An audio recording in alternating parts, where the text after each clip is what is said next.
दोस्तों आज के इस वीडियो में हम समझेंगे जो अपना ये कैपेसिटर ड्यूटी कंडक्टर होता है।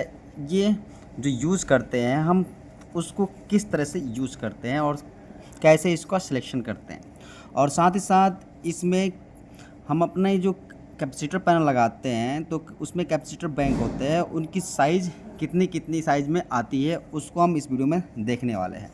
तो दोस्तों जब आप देखोगे यहाँ पर थोड़ा नज़दीक करो, यहाँ फोकस करो, तो आप देखिए जो केवीआर है ये 3 फेज़ का कैपेसिटर होता है दोस्तों, जिसमें हम केवीआर 440 वोल्ट की जो कैपेसिटर बैंक होता है, कैपेसिटर होता है, उसका इस्तेमाल करते हैं।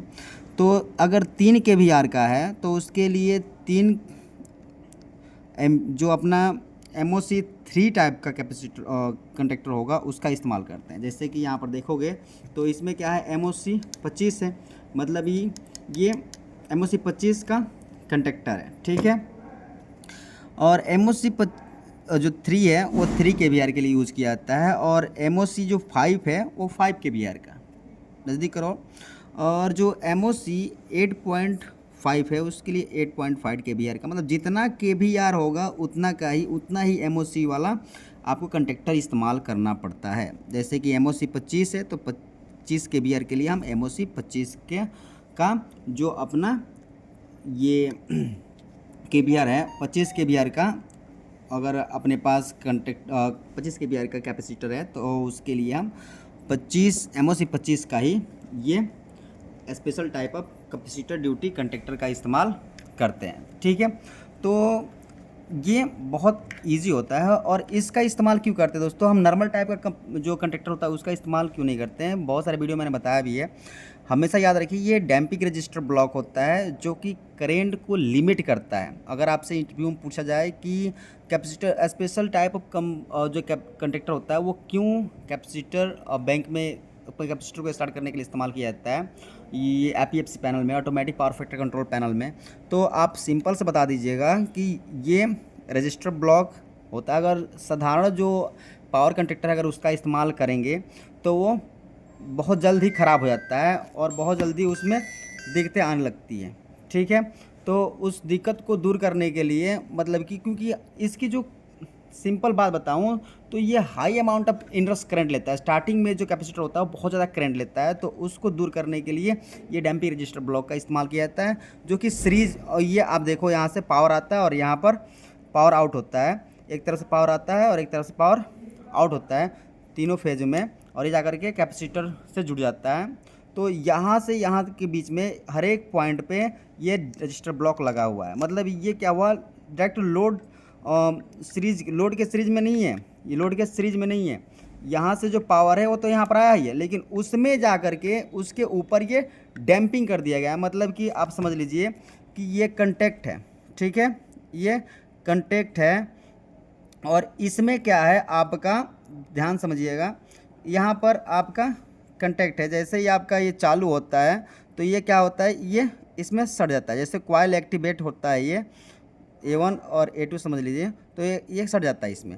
और जो डैम्पिंग रजिस्टर ब्लॉक होता है वो इसी पे जुड़ा होता है, ठीक है ना, इसी पे जुड़ा होता है। जब तक ये बल अलग है तो अलग है, लेकिन जैसे जुड़ता है तो ये भी इसमें डैम्पिंग रजिस्टर ब्लॉक आपका जुड़ जाता है, ठीक है। तो ये अब ये वाला पॉइंट तो ऑलरेडी यहाँ पर सटा हुआ है, जब आप चालू करोगे तो ये सटता है, ठीक है। ये भी NO ही होता है, ये भी आप समझ लीजिए NO होता है, क्योंकि आप जितना आप दबाते हो ना, इसको दबाते हो तो इसका कंटेक्ट इससे जुड़ता है, ठीक है। तो ये बात छोड़िए, हमारा जो मेन मकसद था वो है इसको समझना कि MOC जो कंडक्टर होते हैं कितने साइज़ में आते हैं। तो आप बता सकते हो MOC 3 से लेकर के 100 तक आपको ये मिल जाते हैं LNT में। और इसमें फिर आपका KVR 100 KVR तक आप कैपेसिटर बैंक यूज़ करते हैं, और इसका रेटेड करंट कितना होता है आप देख सकते हैं, 3 का 4, 5 का 7 और 8.5 KVR का 11, उस पर रेटेड करंट आपको देखने को मिलेगा। और उसके लिए कितने का हम MCB यूज करते हैं या MCCB यूज करते हैं या कोई ब्रेकर हम कितने का यूज करते हैं, तो आप देख सकते हैं कि अगर 3 KVR के लिए है तो 16 का, 5 KVR के लिए 20 का, और जो आपका ये 8.5 KVR है तो उसके लिए 25 का। ऐसे करके आप यहाँ पर नोट कर सकते हैं आप हर एक के लिए कितने केवीआर के लिए कितना एमओसी के लिए, ऐसे कितना केवीआर के लिए कितना का ब्रेकर आपको लगाना है, आप इसको अच्छे से नोट कर लीजिए। ठीक है, बहुत अच्छी पॉइंट है, क्योंकि ये पॉइंट आपके पास होनी चाहिए। तो इतना तो क्लियर हो गया। अब ये पूरा डाउट है। अब जैसे जब कैपेसिटर बैंक सिलेक्शन किया जाता है ना, तो उसका सिलेक्शन होता है दोस्तों हमारे ट्रांसफार्मर के 25 से 40% के ऊपर।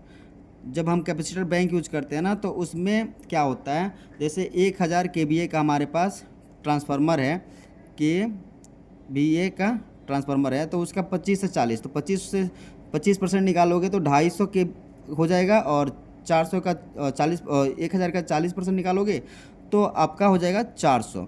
तो ये 250 KVAR और 400 KVAR, इसी के बीच में आपका टोटल आपको केवीआर का कैपेसिटर यूज करना पड़ता है। तो आप क्या करते हैं, एक साथ 250 केवीआर का कैपेसिटर नहीं यूज कर सकते हैं, तो उसके लिए छोटे छोटे कैपेसिटर, क्योंकि लोड भी छोटे कोई ज़्यादा कंपनी में छोटा लोड होता है, कोई छोटा मोटर होता है, कोई बड़ा मोटर होता है, और बहुत सारे मोटर होते हैं, सभी चलते रहते हैं। तो उसके बाद पावर फैक्टर अपना डाउन होता है। तो पावर फैक्टर को इम्प्रूव करने के लिए, यूनिटी करने के लिए, मतलब यूनिटी मतलब एक करने के लिए हम क्या करते हैं, छोटे छोटे कैपेसिटर बैंक यूज़ करते हैं, और सबको धीरे धीरे हमारा ऑटोमेटिक पावर फैक्टर कंट्रोल क्या होता है, चालू करता है, और केवीआर को जो अपना पावर फैक्टर होता है उसको इम्प्रूव करने की कोशिश करता है। तो क्या होता है कि उसमें छोटे छोटे पावर कैपेसिटर बैंक यूज़ करता है, जैसे कि 5 केवीआर का ले लिए, एक 8.5 का, 10 का, 12 का, 15 का, 20 का, 25 का, 30 का, या 50-50 का 3-4 ले लिए। ऐसे करके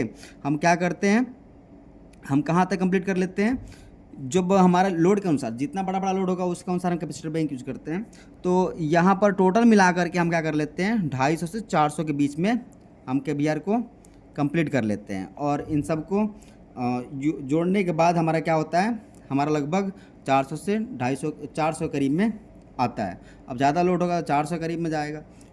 ठीक है, और ज़्यादा और लोड है तो भाई ज़्यादा और लोड है तो और कैपेसिटर पैनल यूज होता है। Capacitor automatic power factor panel एक छोटा कंपनी के लिए छोटा होता है, लेकिन ज़्यादा लोड होता है तो ट्रांसफार्मर ही बढ़ जाते हैं। ट्रांसफार्मर 1 से 2 ऐसे करके बड़ी बड़ी कंपनी में एक ट्रांसफार्मर से काम नहीं चलता है, बहुत सारे और 2-3 ट्रांसफार्मर भी लगे हुए होते हैं। ठीक है, तो आपको ये पूरा क्लियर हो गया होगा कि हम जो एमओसी का सिलेक्शन होता है वो किसके अनुसार करेंगे, हमें पावर फैक्टर इम्प्रूवमेंट के लिए कैसे होगा, तो कितने साइज़ में आते हैं, और जो केवीआर होता है वो कितने साइज़ में आते हैं, और रेटेड करंट क्या होता है, और उसके लिए सर्किट ब्रेकर कैसे यूज़ करते हैं, और जो सिलेक्शन होता है वो किसके हिसाब से हम करते हैं, सिलेक्शन किसके हिसाब से करते हैं हम, 25 से 40% जो हमारे कंपनी में लोड होता है वो ट्रांसफार्मर के अनुसार हम उसका सिलेक्शन करते हैं। किसका, जो अपना ऑटोमेटिक पावर फैक्टर पैनल का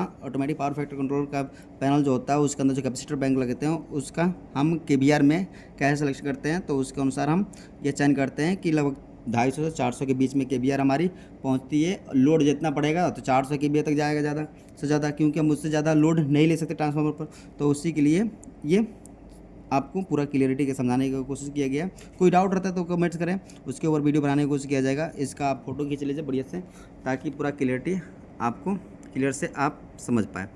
ठीक है, तो उम्मीद करता हूँ कि वीडियो समझ में आया होगा। Thanks for watching this video. मिलते हैं नेक्स्ट वीडियो, तब take care, bye, see you, जय हिंद, जय भारत।